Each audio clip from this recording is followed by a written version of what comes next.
अगर आज रात 4 स्वर्गदूत अपनी बेड़ियां तोड़ दें, तो क्या आप तैयार हैं? क्योंकि बाइबल कहती है वे फरात नदी के पास बंधे हुए हैं और अब फरात नदी सूख रही है। क्या 2026 वही साल है जब मुहर टूट चुकी है? क्या आपने कभी सोचा है कि जब परमेश्वर की घड़ी का सबसे बड़ा कांटा अपनी जगह पर आकर रुकता है, तो उसकी आवाज कैसी होती है? जरा सोचिए। आज के वैज्ञानिक, पर्यावरण विशेषज्ञ और बड़े-बड़े राजनेता इस घटना को जलवायु परिवर्तन का नाम दे रहे हैं। वे उपग्रहों से ली गई तस्वीरें दिखा रहे हैं। वे बता रहे हैं कि जहां कल तक उफनता हुआ जीवन देने वाला पानी था, जहां बड़ी-बड़ी नावें चला करती थीं, वहां आज केवल धूल, रेत और गहरी दरारें बची हैं। वे कह रहे हैं कि बारिश नहीं हुई, देशों के बीच पानी को लेकर नीतियां गलत थीं, बांध बहुत ज्यादा बना दिए गए। लेकिन क्या सच में बात सिर्फ इतनी सी है? दरअसल दुनिया की आंखें उस खौफनाक सच को देखने से अंधी हो चुकी हैं जो प्रकाशित वाक्य 16:12 में सदियों पहले लिख दिया गया था। बाइबल कहती है, छठे स्वर्गदूत ने अपना कटोरा उस बड़ी नदी फरात पर उंडेल दिया और उसका पानी सूख गया। ये कोई भौगोलिक दुर्घटना नहीं है। ये अचानक हुआ कोई प्राकृतिक बदलाव नहीं है जिस पर इंसानों का बस चल सके। ये सीधे स्वर्ग के सिंहासन से जारी हुआ एक ईश्वरीय आदेश है। वो पानी सिर्फ सूरज की गर्मी से भाप बनकर नहीं उड़ रहा, उसे हटाया जा रहा है, एक बहुत बड़े, बहुत भयानक और रूह कंपा देने वाले उद्देश्य के लिए। जब हम बाइबल पढ़ते हैं तो हमें समझना होगा कि परमेश्वर कभी भी शब्दों को यूं ही हवा में नहीं बिखेरता। फरात का हर एक कतरा, उसका हर एक मोड़ परमेश्वर की संप्रभुता के अधीन है। जब परमेश्वर का वचन कहता है कि पानी सूख गया, तो इसका मतलब है कि अनुग्रह का एक युग अपने अंत की ओर तेजी से भाग रहा है और न्याय के एक नए खौफनाक अध्याय की शुरुआत हो रही है। आज लोग अखबारों में और इंटरनेट पर उत्तर खोज रहे हैं, जबकि जवाब उस पवित्र किताब में दर्ज है जिसे उन्होंने शायद अपनी अलमारी में धूल खाने के लिए छोड़ दिया है। यह समय सामान्य बने रहने का नहीं है। यह समझने का है कि परमेश्वर का वचन कितना जीवित, कितना अटल और कितना अचूक है। अब यहां एक बहुत गहरा सवाल उठता है, फरात ही क्यों? दुनिया में और भी तो हजारों नदियां हैं। मिस्र को जीवन देने वाली नील नदी है, विशाल अमेजन है। फिर फरात पर ही बाइबल का इतना बड़ा रहस्य क्यों टिका है? परमेश्वर की भविष्यवाणियों का केंद्र यही जगह क्यों है? इसका जवाब जानने के लिए हमें इतिहास की उस अंधी गहराई में उतरना होगा जहां समय की और मानव जाति की शुरुआत हुई थी। उत्पत्ति की किताब के शुरुआती पन्नों में जाइए। अदन की वाटिका, वो पवित्र स्थान जहां कोई पाप नहीं था, जहां परमेश्वर खुद ठंडे पहर में मनुष्य के साथ चलता था। उस वाटिका को सींचने वाली 4 मुख्य नदियों में से एक फरात थी। ये जीवन की नदी थी। ये परमेश्वर के सिद्ध अनुग्रह का प्रतीक थी। लेकिन मजे की बात यह है कि जहां परमेश्वर का सबसे बड़ा अनुग्रह होता है, शैतान वहीं अपना सबसे बड़ा धोखा लेकर आता है। फरात नदी केवल पानी का एक प्राकृतिक स्रोत नहीं है। ये मानव इतिहास की सबसे बड़ी बगावतों, सबसे गहरे पापों और आत्मिक युद्धों की मूक गवाह है। इसी नदी के किनारे दुनिया का पहला कत्ल हुआ। इसी नदी के उपजाऊ मैदानों में, शिनार देश में, मनुष्यों ने निम्रोद की अगुवाई में परमेश्वर के खिलाफ अपनी मुट्ठी तानी और बाबिल की मीनार खड़ी की। उन्होंने घमंड में भरकर कहा, आओ हम अपने लिए एक नगर और एक मीनार बनाएं जिसकी चोटी आकाश तक पहुंचे। वो सिर्फ ईंट और गारे की एक ऊंची इमारत नहीं थी, वो परमेश्वर की सर्वोच्च सत्ता के खिलाफ एक सीधा आत्मिक युद्ध था। मनुष्य खुद को परमेश्वर के बराबर करना चाहता था। और फिर बेबीलोन, शैतानी शक्तियों का सबसे बड़ा गढ़, जादू टोना, मूर्ति पूजा, वेश्यावृत्ति और इंसान के घमंड का केंद्र। बेबीलोन की विशाल और अंधी कर देने वाली सभ्यता इसी फरात नदी के पानी से फली फूली। याद कीजिए, जब परमेश्वर के चुने हुए लोगों, इस्राएलियों को बंदी बनाकर ले जाया गया था, तो भजन संहिता 137 हमें बताती है कि वे इसी बेबीलोन की नदियों यानी फरात की नहरों के किनारे बैठकर सियोन को याद कर करके रोए थे। इस नदी ने परमेश्वर के लोगों के आंसू देखे हैं, नबियों का खून देखा है और शैतान का घमंड देखा है। आप देख रहे हैं, फरात सिर्फ बहता हुआ पानी नहीं है, ये बाइबल के पन्नों में खींची गई हो आत्मिक युद्ध की धुरी है, जिस पर शैतान ने बार बार परमेश्वर के तख्त को चुनौती देने की कोशिश की है। ये वो भूमि है जो सदियों से विद्रोह और बगावत को अपने भीतर सोखती आई है। ये कोई साधारण जगह नहीं है। ये वो युद्ध भूमि है जहां आध्यात्मिक अंधकार ने हमेशा अपना डेरा जमाया है। और आज वही प्राचीन नदी अपना दम तोड़ रही है। उसका अथाह पानी सूख रहा है, लेकिन दुनिया अभी भी गहरी नींद में सोई है। वे अपने फोन की चमकती स्क्रीन में उलझे हुए हैं, अपनी रोजमर्रा की छोटी छोटी चिंताओं में खोए हैं, राजनीति की बहसों में पड़े हैं, इस बात से पूरी तरह बेखबर कि उनके पैरों के नीचे की जमीन एक ऐसे आध्यात्मिक भूकंप के लिए तैयार हो रही है जो सब कुछ मटिया मेट कर देगा। हो सकता है अभी आप भी अपने जीवन की दौड़ भाग में बुरी तरह थके हुए हों। आपकी अपनी लड़ाइयां होंगी, अपनी चिंताएं होंगी। नौकरी कैसे बचेगी, बच्चों का भविष्य क्या होगा, सेहत ठीक रहेगी या नहीं, ये सब सच है। लेकिन मैं आज आपको उस दुनियादारी के शोर से बाहर खींचना चाहता हूं। मैं चाहता हूं कि आप अपनी आत्मा के बंद कानों को खोलें। जो दुनिया आप अपनी भौतिक आंखों से देख रहे हैं, वो एक बहुत बड़ा भ्रम है। असली कहानी, असली युद्ध आत्मिक जगत में लेड़ा जा रहा है और हम उसके बिल्कुल चरम पर खड़े हैं। फरात के सूखने का मतलब सिर्फ ये नहीं है कि कुछ मछुआरे बेरोजगार हो गए हैं या कुछ हजारों एकड़ खेतों में सिंचाई नहीं हो पा रही है। ये सन्नाटा किसी सामान्य रात का सन्नाटा नहीं है। ये उस भयानक तूफान से पहले की खामोशी है जो पूरी मानव जाति की नींव को हिलाकर रख देगा। परमेश्वर की भविष्यवाणी की घड़ी टिक टिक कर रही है। हर बीतता हुआ घंटा, हर गुजरता हुआ दिन हमें उस खौफनाक वास्तविकता के करीब ले जा रहा है जिसे नजरअंदाज करना हमारी सबसे बड़ी और शायद आखिरी भूल होगी। जब उस सूखी दरकती नदी का आखिरी कतरा भी गायब हो जाएगा, तब क्या होगा? लोग आसमान की तरफ देख रहे हैं कि शायद कोई एलियन हमला होगा या कोई उल्का पिंड गिरेगा या कोई परमाणु मिसाइल हवा से आएगी।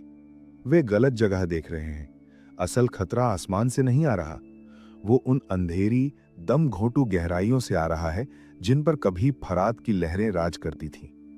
नदी सूख चुकी है और उसके नीचे से सदियों के अंधेरे से एक ऐसी सच्चाई बाहर आने के लिए तड़प रही है जिसका जिक्र बाइबल के सबसे डरावने अध्यायों में किया गया है। लेकिन असली रहस्य अभी बाकी है। जब हम उस सूखी हुई फरात नदी की दरारों को देखते हैं तो हमारी प्राकृतिक आंखें केवल मिट्टी, पत्थर और मरे हुए जलीय जीवों के अवशेष देखती हैं। दुनिया के खबरिया चैनल वहीं तक रुक जाते हैं। वे पानी के घटने का ग्राफ दिखाते हैं और अपनी रिपोर्ट खत्म कर देते हैं। लेकिन अगर हम परमेश्वर के वचन की दूरबीन से उस सूखी तलहटी के नीचे झांकें तो एक ऐसी खौफनाक आत्मिक सच्चाई हमारे सामने आती है जिसे बर्दाश्त करना इंसान के बस की बात नहीं है। नदी का सूखना केवल सतह की घटना है। असली खौफ तो उस अंधेरे में छिपा है जो सदियों से उस नदी के नीचे दफन है। अपनी बाइबल में प्रकाशित वाक्य 9:13 से 15 को खोल कर देखिए। जब छठा स्वर्गदूत अपनी तुरही फूंकता है तो एक बहुत ही रहस्यमयी और कंपा देने वाली आवाज आती है। यह आवाज परमेश्वर के सामने रखी सोने की वेदी के चारों सींगों में से आती है। जरा सोचिए, सोने की वेदी वो जगह है जहां पवित्र लोगों की प्रार्थनाएं परमेश्वर के सामने धूप की तरह उठती हैं। वे प्रार्थनाएं जो सदियों से सताए गए मसीहियों ने न्याय के लिए की थीं, अब उनका उत्तर दिया जा रहा है। और वो आवाज उस छठे स्वर्गदूत से कहती है, उन 4 स्वर्गदूतों को खोल दे जो बड़ी नदी फरात के पास बंधे हुए हैं। यहां रुक जाइए। इस एक वाक्य की गहराई को अपनी आत्मा में उतरने दीजिए। बंधे हुए स्वर्गदूत, दरअसल परमेश्वर के पवित्र स्वर्गदूतों को कभी जंजीरों में नहीं बांधा जाता। वे प्रकाश की संतान हैं, वे आज्ञाकारी हैं और वे परमेश्वर की उपस्थिति में स्वतंत्र रूप से सेवा करते हैं। तो फिर ये 4 कौन हैं?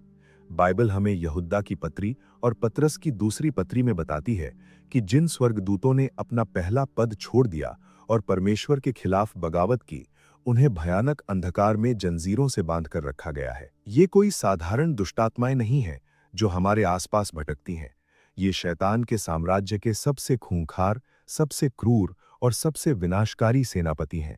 ये इतने भयानक हैं, इनकी नफरत इंसान के लिए इतनी गहरी है कि परमेश्वर ने इन्हें धरती पर खुला घूमने की इजाजत नहीं दी। इन्हें मानव इतिहास की शुरुआत के आसपास ही फरात की अंधी घुटन भरी गहराइयों में कैद कर दिया गया था। जरा इस तस्वीर को महसूस कीजिए।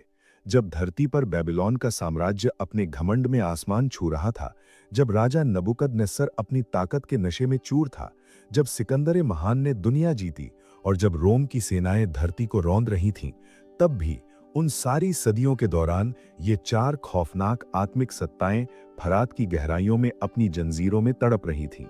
वे मानव जाति को फाड़ खाने के लिए, परमेश्वर की सृष्टि को मिटाने के लिए चीख रही थीं, लेकिन वे 1 इंच भी नहीं हिल सकती थीं। अब यहाँ एक सवाल उठता है, अगर वे इतने खतरनाक हैं, अगर उनमें इतनी विनाशकारी ताकत है, तो उन्हें किसने रोका हुआ था? शैतान तो परमेश्वर के बराबर की ताकत मानी जाती है ना? यहीं पर दुनिया का सबसे बड़ा भ्रम टूटता है। शैतान कोई परमेश्वर के बराबर की ताकत नहीं है। वो एक सिरजा हुआ प्राणी है जो परमेश्वर की जंजीर से बंधा है। मजे की बात यह है कि दुनिया शैतान से डरती है, लेकिन शैतान खुद परमेश्वर की संप्रभुता के सामने कांपता है। प्रकाशित वाक्य 9:15 कहता है कि वे 4 स्वर्गदूत उस घंटे और दिन और महीने और वर्ष के लिए तैयार किए गए थे। ये कोई संयोग नहीं है, ये परमेश्वर का अचूक कैलेंडर है। वे 1 सेकंड पहले या 1 सेकंड बाद आजाद नहीं हो सकते। परमेश्वर की घड़ी में कोई देरी नहीं होती। इसका मतलब यह है कि आज दुनिया में जो भी अंधकार या उथल-पुथल हम देख रहे हैं, वो परमेश्वर के नियंत्रण से बाहर नहीं गई है। बुराई भी परमेश्वर के तय किए गए समय और सीमा के बिना काम नहीं कर सकती। ये बात जहां एक तरफ हमें दिलासा देती है, वहीं ये हमें चेतावनी भी देती है कि परमेश्वर का ठहराया हुआ वो खौफनाक घंटा अब बिल्कुल करीब आ चुका है। जब वो समय आएगा और वो जंजीरें टूटेंगी, तो उनका उद्देश्य क्या होगा? वचन कहता है कि वे मनुष्यों की 1/3 को मार डालने के लिए आजाद किए जाएंगे। ये कोई डरावनी फिल्म की कहानी नहीं है, ये एक अटल ईश्वरीय न्याय है। करोड़ों लोग, एक ऐसा विनाश जिसकी कल्पना भी मानव इतिहास ने कभी नहीं की होगी। ये उस दुनिया के लिए परमेश्वर का न्याय होगा जिसने अपने सृष्टिकर्ता को ठुकरा कर पाप, व्यभिचार, जादू टोने और अपने खुद के घमंड को अपना भगवान बना लिया है। दरअसल मनुष्य ने हमेशा परमेश्वर से कहा है कि हमें तुम्हारी जरूरत नहीं है, हमें अपने हाल पर छोड़ दो, और ये विनाशकारी मुक्ति उसी का परिणाम है। परमेश्वर बस अपनी हिफाजत का हाथ हटा लेगा और कहेगा, ठीक है, तुम जिस बुराई को चाहते थे अब उसका सामना करो। जब अनुग्रह का दरवाजा बंद होता है तो न्याय की आग भड़कती है। उन 4 स्वर्गदूतों का आजाद होना कोई प्राकृतिक आपदा नहीं, बल्कि एक सीधा आत्मिक आक्रमण होगा जो लोगों के शरीरों से ज्यादा उनकी आत्माओं को छलनी कर देगा। हो सकता है अभी आप भी अपने सुरक्षित घर में बैठे हों। हो सकता है आप सोच रहे हों कि ये सब तो भविष्य की बातें हैं, मेरा इससे क्या लेना देना। लेकिन मैं आपको बताना चाहता हूं कि आत्मिक युद्ध का असर पहले से महसूस होने लगता है। क्या आप दुनिया के माहौल में एक अजीब सी घुटन महसूस नहीं कर रहे?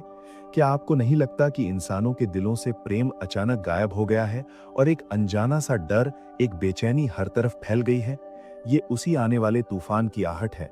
वो नदी सूख रही है और जंजीरें ढीली पड़ रही हैं। परमेश्वर हमें डराने के लिए ये सब नहीं बता रहा है, वो हमें जगाने के लिए बता रहा है। वो हमें दिखा रहा है कि जिस दुनियादारी में हम अपनी जान लगा रहे हैं, वो एक पल में राख होने वाली है। जिन चीजों पर हम भरोसा करते हैं, हमारा बैंक बैलेंस, हमारी डिग्रियां, हमारे राजनीतिक नेता, वे उस आत्मिक अंधकार के सामने एक सूखे पत्ते की तरह उड़ जाएंगे। मनुष्य अपनी अंधी दौड़ में इतना खो चुका है कि उसे खतरे की घंटी भी संगीत लग रही है। लेकिन असली रहस्य अभी बाकी है।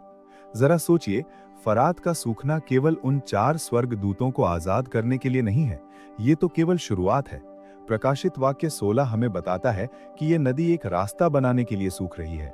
एक ऐसा रास्ता जिस पर चलकर दुनिया की सबसे बड़ी और सबसे खूंखार सेनाएं परमेश्वर के खिलाफ अंतिम युद्ध के लिए इकट्ठा होंगी। पूरब के राजा आ रहे हैं और शैतान एक ऐसा जाल बिछा रहा है जिसमें दुनिया के सारे शासक अंधे होकर फंसने वाले हैं।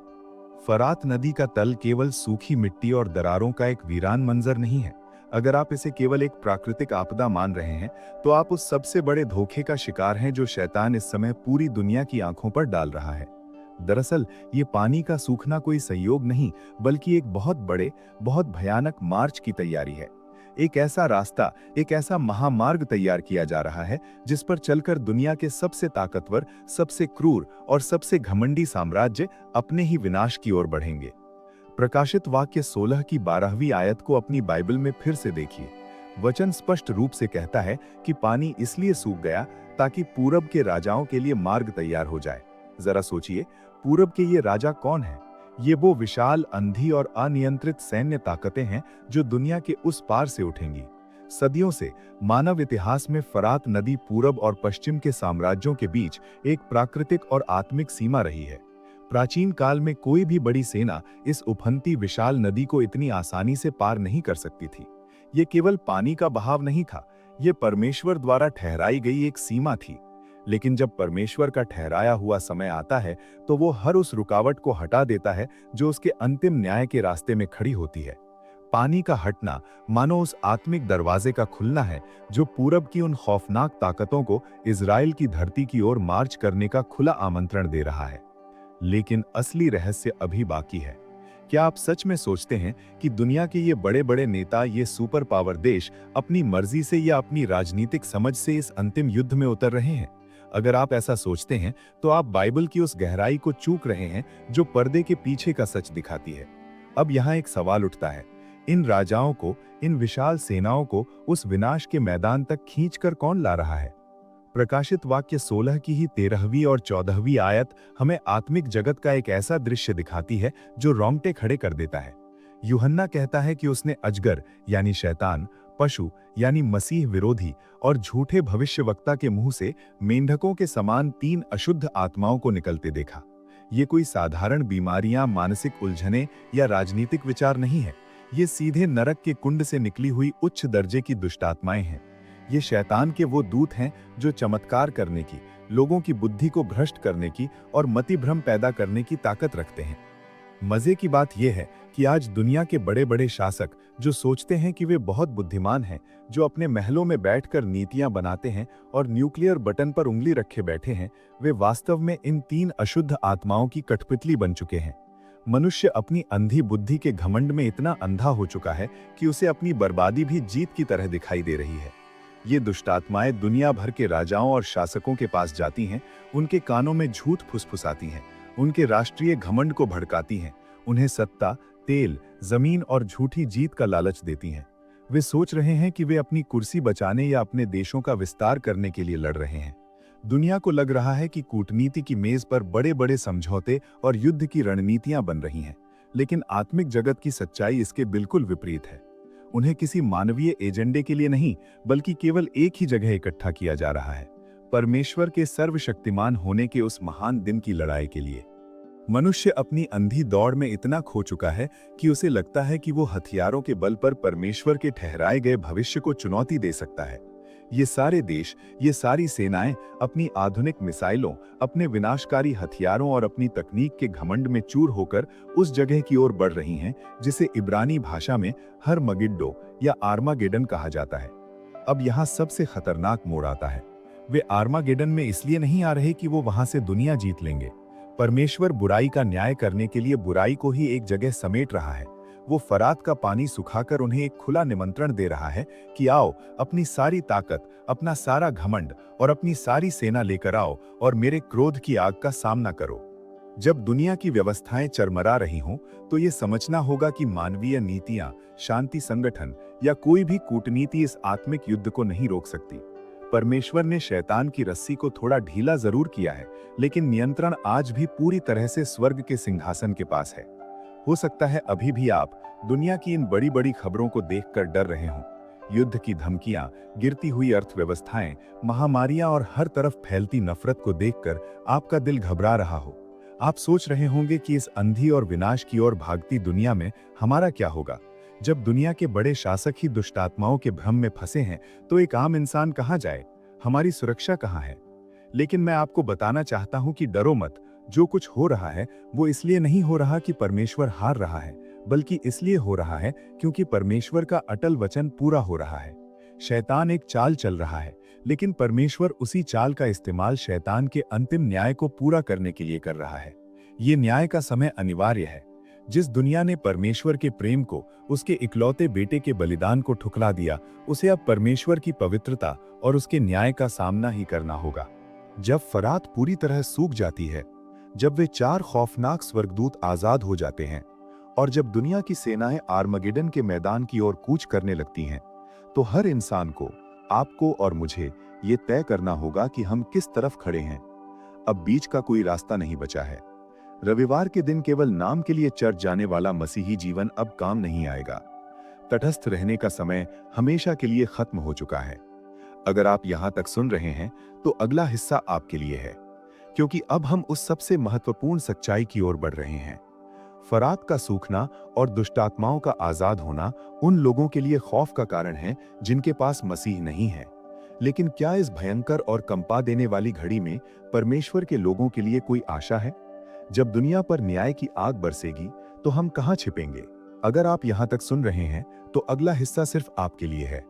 हमने फरात नदी की सूखी हुई दरारों को देखा, उन भयानक जंजीरों की खड़खड़ाहट को महसूस किया जो 4 खूंखार स्वर्गदूतों को आजाद कर रही हैं, और दुनिया की अंधी सेनाओं को विनाश के मैदान की ओर बढ़ते हुए देखा। यह सब डरावना है, बहुत डरावना। अगर कोई इंसान बाइबल की इन भविष्यवाणियों को पढ़े और उसका दिल खौफ से ना भर जाए तो शायद वो आत्मिक रूप से पूरी तरह सुन्न हो चुका है। लेकिन दरअसल बाइबल हमें डराकर अंधेरे में छोड़ने के लिए नहीं लिखी गई है। परमेश्वर का न्याय इस दुनिया के लिए एक खौफनाक आग हो सकता है, लेकिन अपने बच्चों के लिए वो एक मजबूत चट्टान है, एक ऐसा शरणास्थान जो कभी नहीं हिलता। अब यहाँ एक सवाल उठता है, जब आसमान से ये भयंकर न्याय बरसेगा, जब वो खूंखार दुष्टात्माएं इस धरती को रौंदने के लिए निकलेंगी, तो आप और मैं कहाँ होंगे? हमारी सुरक्षा क्या होगी? क्या हम पहाड़ों की गुफाओं में छिपेंगे या अपने घरों के दरवाजे बंद कर लेंगे? मजे की बात यह है कि दुनिया की कोई कंक्रीट की दीवार, कोई अंडरग्राउंड बंकर या कोई भी अत्याधुनिक सुरक्षा चक्र आपको उस आत्मिक विनाश से नहीं बचा सकता। प्रकाशित वाक्य 9:4 में जब उन भयानक न्याय के दूतों को आजाद किया जाता है, तो परमेश्वर के सिंहासन से उन्हें एक सख्त और अटल आदेश दिया जाता है। उन्हें साफ साफ कहा गया है कि वे पृथ्वी की घास या किसी हरियाली या किसी पेड़ को नुकसान न पहुंचाएं, बल्कि केवल उन मनुष्यों को नुकसान पहुंचाएं जिनके माथे पर परमेश्वर की मोहर नहीं है। जरा सोचिए, ये मोहर क्या है? ये कोई स्याही का ठप्पा नहीं है, ये कोई माइक्रोचिप या कोई बाहरी निशान नहीं है जिस पर दुनिया दिन रात बहस कर रही है। ये मोहर पवित्र आत्मा की वो अजेय और जीवित उपस्थिति है जो हर उस इंसान के माथे पर, उसकी आत्मा की गहराई पर लगी है जिसने यीशु मसीह को अपना एकमात्र उद्धारकर्ता मान लिया है। फरात का पानी पूरी तरह सूखने दीजिए, शैतान की पूरी सेना को बाहर आने दीजिए, लेकिन वे परमेश्वर के एक भी बच्चे को, जिसके ऊपर मसीह के लहू की मुहर लगी है, छू भी नहीं सकते। ये न्याय परमेश्वर की संतानों को नाश करने के लिए नहीं है। ये उन लोगों का विनाश नहीं है जो मसीह में है। ये उस पाप, उस बगावत और उस शैतानी व्यवस्था का अंतिम न्याय है जिसने दुनिया को परमेश्वर के प्रेम से दूर कर दिया है। लेकिन असली रहस्य अभी बाकी है। हम अक्सर शैतान की ताकत को देखकर घबरा जाते हैं। हम उन 4 स्वर्गदूतों के आजाद होने के खौफ में जीने लगते हैं। दुनिया के हालात देखकर हमारी रातों की नींद उड़ जाती है। लेकिन हम उस सबसे बड़े, सबसे विशाल सच को भूल जाते हैं जो आज से 2000 साल पहले यरूशलेम के बाहर कलवरी के एक खुरदुरे क्रूज पर खून से लिखा गया था। बाइबल कुलुस्सियों 2:15 में बहुत स्पष्टता से घोषणा करती है कि यीशु मसीह ने क्रूज पर प्रधानताओं और अधिकारों को अपने ऊपर से उतार दिया और उनका खुल्लम खुल्ला तमाशा बनाया। जरा इस दृश्य को अपनी आत्मा में महसूस कीजिए। जब यीशु मसीह ने क्रूज पर अपनी आखिरी सांस ली और कहा पूरा हुआ, तो वो केवल एक भले इंसान की दर्दनाक मौत नहीं थी, वो आत्मिक जगत के ब्रह्मांड में गूंजने वाला परमेश्वर का सबसे बड़ा जय जयकार था। शैतान ने सोचा था कि उसने जीवन के राजकुमार को मार दिया, लेकिन वास्तव में उसी क्रूज पर यीशु मसीह ने मृत्यु और नरक के हर ताले को हमेशा के लिए तोड़ दिया। शैतान आज फड़फड़ा रहा है, वो चीख रहा है, क्योंकि वो जानता है कि उसके पास समय बहुत कम बचा है। वो चाहे फरात के नीचे से कितनी भी दुष्टात्माओं को आजाद कर ले, लेकिन अटल हकीकत यह है कि वो एक हारा हुआ, कुचला हुआ दुश्मन है। फरात नदी का तल सूख सकता है, दुनिया के पानी के सारे स्रोत खत्म हो सकते हैं, लेकिन कलवरी के क्रूज से जो उद्धार का सोता 2000 साल पहले फूटा था, वो आज भी उसी वेग से उफन रहा है। हमारी सुरक्षा हमारे अच्छे कामों में नहीं, हमारे धर्म में या हमारी खुद की धार्मिकता में नहीं है। हमारी एकमात्र सुरक्षा उस बेदाग मेमने के बहाए गए लहू में है। हो सकता है अभी आप भी एक मसीही होने का दावा करते हो। आप हर रविवार चर्च की बेंचों पर बैठते होंगे, मधुर गीत गाते होंगे, अपनी बाइबल पढ़ते होंगे और प्रार्थनाएं भी करते होंगे। लेकिन आज इसी पल परमेश्वर की ये चेतावनी आपके सीधे दिल में उतरकर आपसे एक बहुत चुभने वाला सवाल पूछ रही है। क्या आप सच में तैयार हैं? क्या आपका जीवन मसीह के उस क्रूस को दर्शाता है, या आप अभी भी दुनिया की उस अंधी दौड़ का हिस्सा हैं जो आर्मगिवन की ओर तेजी से भाग रही है? क्या आपके जीवन में कोई छिपा हुआ पाप है? कोई ऐसा समझौता है, लालच है या व्यभिचार है जिसे आप दुनिया से और कलीसिया से छिपा रहे हैं? मैं आज आपको कोई मीठी या झूठी तसल्ली नहीं दूंगा। मैं आपको सच्चाई बताना चाहता हूं। आधा अधूरा मसीही जीवन अब काम नहीं आएगा। एक पैर दुनिया की नाव में और एक पैर मसीह की नाव में रखकर आप आने वाले इस भयंकर आत्मिक तूफान का सामना नहीं कर सकते। परमेश्वर की भविष्यवाणियां जब हमारी आंखों के सामने एक एक करके इतनी सटीकता से पूरी हो रही हैं, तो क्या ये हमारे लिए दुनियादारी से पूरी तरह मुड़ने का समय नहीं है? ये दिखावे का चोला उतार फेंक देने, रोने और क्रूस के सामने अपने घुटनों पर आने का समय है। जब परमेश्वर के न्याय का वो भारी हथौड़ा इस धरती पर गिरेगा, तब आपकी डिग्रियां, आपका पैसा, आपका रसूख या आपके द्वारा किए गए दान पुण्य आपको नहीं बचाएंगे। आपको सिर्फ और सिर्फ सच्चा पश्चाताप और मसीह का लहू बचाएगा। दुनिया का पानी बहुत तेजी से सूख रहा है। न केवल फरात जैसी भौतिक नदियां सूख रही हैं, बल्कि इंसानों के हृदय से प्रेम, शांति, मया और धीरज का पानी भी सूख चुका है। हर तरफ केवल स्वार्थ, घृणा और धोखे की गहरी दरारें बची हैं। लेकिन आज इसी खौफनाक और घुटन भरे माहौल में यीशु मसीह आपको पुकार रहा है। वो अपनी बाहें फैलाकर आपसे वही कह रहा है जो उसने कुएं पर खड़ी उस सामरी स्त्री से कहा था। जो कोई ये पानी पिएगा वो फिर प्यासा होगा, परंतु जो कोई उस पानी में से पिएगा जो मैं उसे दूंगा, वो फिर अनंत काल तक प्यासा ना होगा। वरन जो पानी मैं उसे दूंगा वो उसमें एक सोता बन जाएगा जो अनंत जीवन तक उमड़ता रहेगा। मेरे दोस्त, आपको फरात की सूखने से डरने की जरूरत नहीं है। आपको अखबारों की सुर्खियों और आर्मगेडन की धमकियों से घबराने की जरूरत नहीं है। अगर आप मसीह में हैं, तो आपकी आत्मा उस सर्वशक्तिमान प्रेमी परमेश्वर के सुरक्षित हाथों में है, जिसने समय की शुरुआत से लेकर दुनिया के अंत तक सब कुछ अपनी मुट्ठी में रखा है। शैतान एक भ्रम फैला सकता है, वो दुनिया को डरा सकता है, लेकिन अंतिम विजय केवल और केवल हमारे परमेश्वर की है। इसलिए आज अपनी आंखें इस डरावनी दुनिया की खबरों से हटाकर परमेश्वर के उस अचूक वचन पर लगाइए। अपने घुटनों पर आइए और पूरे दिल से कहिए, प्रभु, मुझे इस प्यासी और न्याय की ओर भागती दुनिया का हिस्सा नहीं बनना। मुझे तेरे जीवन का जल चाहिए। मुझे अपनी मुहर से सुरक्षित कर। विश्वास में एक मजबूत चट्टान की तरह स्थिर रहिए। डगमगाइए मत, निराश मत होइए, क्योंकि ये सूखी हुई नदियां, ये टूटती हुई जंजीरें, ये युद्ध की गूंज, ये सब सिर्फ डरावने संकेत नहीं है।